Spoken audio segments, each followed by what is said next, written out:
उनको इतना परेशान किया जाता है कि नौकरी छोड़ के भाग जाए। उनके तबादले गलत जगह पे किए जाते हैं। देखिए, जो लॉ कहता है उसमें एफआर भी होती है, कई बार एक्सपंज भी होता है और कई बार चार्जशीट लगती है। और कि सर्वशक्तिमान है कोई, तो निश्चित रूप से अगर दूसरे आदमी ने कह दिया अगर वो सर्वशक्तिमान है तो उनको मान लो सर्वशक्तिमान, वहाँ ही प्रेयर करो। तो इसमें अपमान की क्या बात है? जाति पूछना, जाति बताना, जाति का महिमामंडन अपराध होना चाहिए। देखिए, जो जातिवादी लोग हैं वो संविधान समर्थकों के खिलाफ रहते हैं। आरक्षण के आधार पर सीटें, मैंने दिक्कत तो लड़ाई सारी की सारी आरक्षण से है। वो हमारे बाप का भी है, तुम्हारे बाप का भी है। तुम भी अपना हिस्सा लो, हम भी हिस्सा लो, जाति जनगणना जल्दी से कराओ, हो जाए हिस्सा। भारतीय संविधान में कोई ऐसी व्यवस्था नहीं है कि कोई भी देश को अपनी जाति के ऊपर आधारित चलाए या धर्म के आधार पर चलाए। और अगर किसी के दिमाग में ये गलतफहमी है कि वो मनुस्मृति लागू कर देगा, ये नहीं हो पाएगा इस देश का।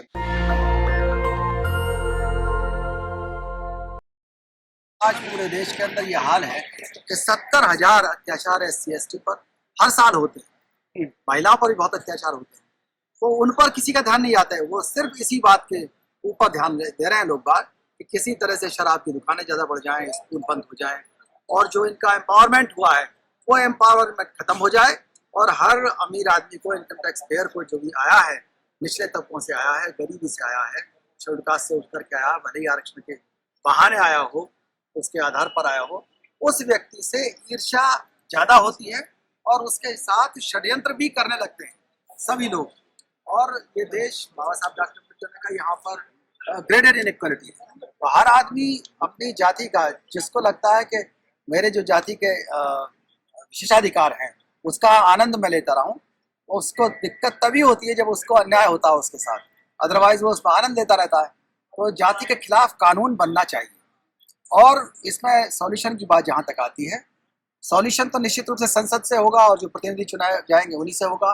अगर जनता इतनी अक्लमंद हो जाए, इतनी प्रज्ञाशील हो जाए, तो जनता को लगे कि जो भी प्रत्याशी है वो प्रत्याशी जातिवाद में विश्वास करने वाला ना हो, सांप्रदायिकता में विश्वास करने वाला ना हो, अंधविश्वासों में विश्वास करने वाला हमारा प्रत्याशी ना हो, वही जीत करके संसद में जाए, जो संविधान को बचाए, लोकतंत्र को अच्छी तरह से चलाए। और हर व्यक्ति इस देश का, चाहे बहुजन समाज का हो चाहे किसी अन्य समाज का, किसी को भी ये ना लगे कि इस देश के उत्थान में हमारा उत्थान नहीं है। राष्ट्रवाद तो तभी बढ़ेगा ना जब ये लगे लोगों को कि हाँ, इस देश के पतन में मेरा भी पतन है, क्योंकि मैं राष्ट्रवादी हूँ और राष्ट्र का हिस्सा हूँ। लेकिन अगर एक पड़ोसी के दुख से दूसरा पड़ोसी खुश होता है तो निश्चित रूप से राष्ट्रवाद कमजोर होता है। राष्ट्रवाद तो तभी आएगा ना जब सबको सबका हिस्सा मिले, सबको सबका जो उनको रोटी, कपड़ा, मकान, शिक्षा, स्वास्थ्य, मानवीय गरिमा सारी मिले। सर, जिस तरीके देखा कि जो जज साहब की टिप्पणी थी उसके बाद से उन पर किस तरह से मीम्स बनाए गए, कथावाचक जो उनको धमकी दे रहे थे, कहा जा रहा है सनातनियों का जो है अपमान किया उन्होंने। कोई अपमान नहीं किया गया। अगर कोई ये मानता है, किसी का विश्वास है कि हमारे लिए कोई हमारी आस्था इस बात में है और कि सर्वशक्तिमान है कोई, तो निश्चित रूप से अगर दूसरे आदमी ने कह दिया अगर वो सर्वशक्तिमान है तो उनको मान लो सर्वशक्तिमान, वहां ही प्रेयर करो। तो इसमें अपमान की क्या बात है? इसमें बुरा क्यों माना? आप तो खुद ही कह रहे हो ना कि हमारा सर्वशक्तिमान सब कुछ कर सकता है। जब आप खुद कह रहे हो और फिर उसको नहीं मान रहे तो सर, जो वकील है राकेश किशोर, उसका कहना है कि मैंने कुछ नहीं किया, सब भगवान ने कराया। नहीं, वो तो धमकी दे रहे हैं हम दोबारा भी करेंगे, तो उनके खिलाफ तो कार्रवाई होनी चाहिए ना। वो तो NSA की और UAPA की कार्रवाई होनी चाहिए ऐसे। लेकिन सर CGI साहब ने तो माफ कर दिया है, कोई कार्रवाई नहीं। देखिए, कम से कम ये देश जो है बटा हुआ थानों में, तहसील में, जिलों में। ये जिम्मेदारी कि अगर हमारे यहाँ कोई गलत काम हो रहा है वो थाने वालों को भी सुनना चाहिए, उसमें FIR करके उनके खिलाफ कार्रवाई होनी चाहिए। और क्योंकि इससे पूरे देश के समाज को आपने दो हिस्सों में बांट दिया, एक संविधान विरोधी है और एक संविधान समर्थक है, तो निश्चित रूप से ये आपने लोकतंत्र के साथ खिलवाड़ किया है, समाज के साथ खिलवाड़ किया है। IPS ने सुसाइड किया है और जातिगत उत्पीड़न का आरोप लगाया है तमाम अधिकारियों को, कैसे देखिए, जो अधिकारी और जो भी संवैधानिक पद पर बैठ करके लोग बात अत्याचार करते हैं उसका अब उन्होंने रूप बदल दिया है। पहले रूप ये था कि अकेले खेत की मेड़ पे मारते थे, घर में घुस करके मारते थे, लेकिन पढ़ने लिखने के बाद जब लोग अधिकारी हो गए उनके खिलाफ जांचें की जाती हैं, उनका ACR खराब किया जाता है, उनके मेडल रोके जाते हैं, उनको सजा दी जाती है, उनकी नौकरी से बर्खास्त किया जाता है, उनकी अनिवार्य सेवा से हटाया जाता है अनिवार्य रूप से, उनको इतना परेशान किया जाता है कि नौकरी छोड़ के भाग जाए, उनके तबादले गलत जगह पे किए जाते हैं, मियाँ बीवी के तबादले कर देंगे 500 किलोमीटर दूर। तो इस तरह के उत्पीड़न के नए नए रूप आ गए हैं और निश्चित रूप से इन उत्पीड़नों पर SC/ST आयोग को भी संज्ञान लेना चाहिए, सुप्रीम कोर्ट को भी संज्ञान लेना चाहिए और जाति के खिलाफ कानून बनाना चाहिए। अभी हाल ही की बात है, 16 सितंबर को जस्टिस विनोद दिवाकर साहब ने बहुत अच्छा आदेश किया है, जिसके अंदर 4 चीजें दी हैं, 2 रिकमेंडेशन दी है। एक तो जो गाड़ियां हैं MV एक्ट के तहत जो चलती हैं, उन गाड़ियों के ऊपर जातियों के नाम न लिखे जाएं। दूसरी चीज है जो डायरेक्शन दी है उसमें है कि जो केसेस रजिस्टर होते हैं उसमें एक्यूज्ड का और कंप्लेनेंट का जो जाति है वो ना लिखी जाए। जो जाति को महिमा मंडित करने वाली चीजें सोशल मीडिया पर होती हैं, कोई कहता है कि मैं जाति का A हूँ, मैं जाति B से हूँ, तो ये सब बंद हो जाए। जातियों के नाम पे सेना हो, ये सारी चीजें बंद होनी चाहिए। ग्लोरिफिकेशन ना हो। जाति इस देश के लिए समस्या वो का समाधान नहीं है। समाधान है हिस्सेदारी, समाधान है संविधान, समाधान है लोकतंत्र। सर IPS जो सुसाइड किया है उन्होंने, उस मामले में SC/ST एक्ट में भी FIR हो गई है दर्ज, उसके बावजूद भी किसी की गिरफ्तारी नहीं हुई है। तो क्या ऐसा भी होता है कि SC/ST एक्ट में मुकदमा होने के बाद भी गिरफ्तारी ना हो? गिरफ्तारी होनी चाहिए। चारों तरफ से धरना प्रदर्शन चल रहा है, सभी लोग आ रहे हैं, बिल्कुल गिरफ्तारी होनी चाहिए। 6 दिन हो गए हैं, डेड बॉडी का पोस्टमार्टम नहीं हुआ है। उनकी पत्नी इस बात पर अड़ी हुई है कि गिरफ्तारी होनी चाहिए। देखिए, जो लॉ कहता है, कानून कहता है, उसका पालन होना चाहिए।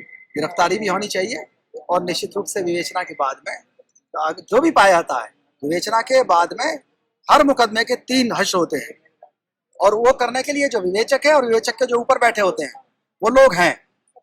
उसमें FR भी होती है, कई बार एक्सपंज भी होता है और कई बार चार्जशीट लगती है, तो वो तो विवेचना के बाद की बात है। लेकिन जो SC/ST एक्ट की भाषा है, जो उसके अंदर संदेश है, उसमें गिरफ्तारी होनी चाहिए। सर, एक आम चर्चा हो रही है कि एक IPS को न्याय नहीं मिल रहा है, तो एक आम दलित की क्या स्थिति होगी समाज में? देखिए, जातिवाद के रहते हुए जब तक जाति के खिलाफ कानून नहीं बनता, बाबा साहब डॉक्टर अम्बेडकर ने किताब लिखी थी एनाइलेशन ऑफ कास्ट, और हम मांग करते हैं हमारे NGO भी कि एनाइलेशन ऑफ कास्ट एक्ट पारित हो, जिसमें जिस तरह नोटबंदी हुई थी उसी तरह जातिबंदी हो। कोई भी आदमी सड़क पर चल रहा हो, चाहे यात्रा कर रहा हो, चाहे वो व्यक्ति अपने दफ्तर में बैठा हो, सारे सरनेम हटाए जाएं। जाति पूछना, जाति बताना, जाति का महिमा मंडन अपराध होना चाहिए। जब नोटबंदी हो सकती है तो जातिबंदी क्यों नहीं हो सकती? लेकिन सर, अब इस मामले में एक नया मोड़ आ गया है। एक ASI ने भी सुसाइड कर लिया और उन्होंने जो IPS हैं उन पर जो है भ्रष्टाचार के आरोप लगाए हैं। देखिए, आरोप लगाने का अधिकार सबको है, कोई भी लगा सकता है, उसकी भी विवेचना होगी, निश्चित रूप से मुकदमा उसमें भी काम होगा। जो भी चलिए सर, जिस तरीके से CGI पर जूता फेंका, उसके बाद X पर लगातार लोग वकील के समर्थन में उतर रहे, तो उसे कैसे देख रहे हैं? देखिए, जो जातिवादी लोग हैं वो संविधान समर्थकों के खिलाफ रहते हैं और वो हमेशा से, चाहे वो मंत्री रहे हों, चाहे मुख्यमंत्री रहे हों, उनको गालियां दिया। जो भी आए हैं शेड्यूल कास्ट से और बैकवर्ड से लोग आए हैं, पहले भी लोगों ने कहा कि भाई जाइए और हल चलाइए, नाई का काम करिए। जो OBC से गए और जो शेड्यूल कास्ट के लोग गए, किसी का भैंस चराओ या नाई का काम करो, तुम्हारा काम संसद में जाना नहीं है। बहुत से लोगों ने कहा ये लोग संसद में जाके क्या करेंगे, फ्रीडम स्ट्रगल जब चल रहा था। तो निश्चित रूप से उन लोगों को जिन्होंने कब्जा कर रखा है, जिन्होंने एकाधिकार कर रखा है, उनको यह बर्दाश्त नहीं है कि किसी भी तरह से इन लोगों को आरक्षण के आधार पर सीटें मिले। दिक्कत तो लड़ाई सारी की सारी आरक्षण से है। आरक्षण रिप्रेजेंटेशन है। हम इस देश के अंदर पैदा हुए, इस देश के अंदर हम सेवा कर रहे हैं, इस देश की मिट्टी में वो हमारे बाप का भी है, तुम्हारे बाप का भी है। तुम भी अपना हिस्सा लो, हम भी हिस्सा लो। जाति जनगणना जल्दी से कराओ, हो जाए हिस्सा। सर, एक तरफ तो मोदी जी RS के 100 साल पूरे होने पे सिक्का निकालते हैं और वहीं दूसरी तरफ ऐसे मामले सामने आ जाते हैं, उसे कैसे देख रहे हैं? देखिए, देश के अंदर जो राष्ट्रवाद की बात कर रहे हैं लोग, बात भारतीय संविधान में कोई ऐसी व्यवस्था नहीं है कि कोई भी देश को अपनी जाति के ऊपर आधारित चलाए या धर्म के आधार पर चलाए। ये देश सबका है। इस देश के अंदर बहुत से धर्म हैं, बौद्ध भी हैं, बौद्ध कहने लगेंगे बौद्ध राष्ट्र बना दो, ईसाई कहेंगे ईसाई राष्ट्र बना दो, सबको कहने की आजादी है।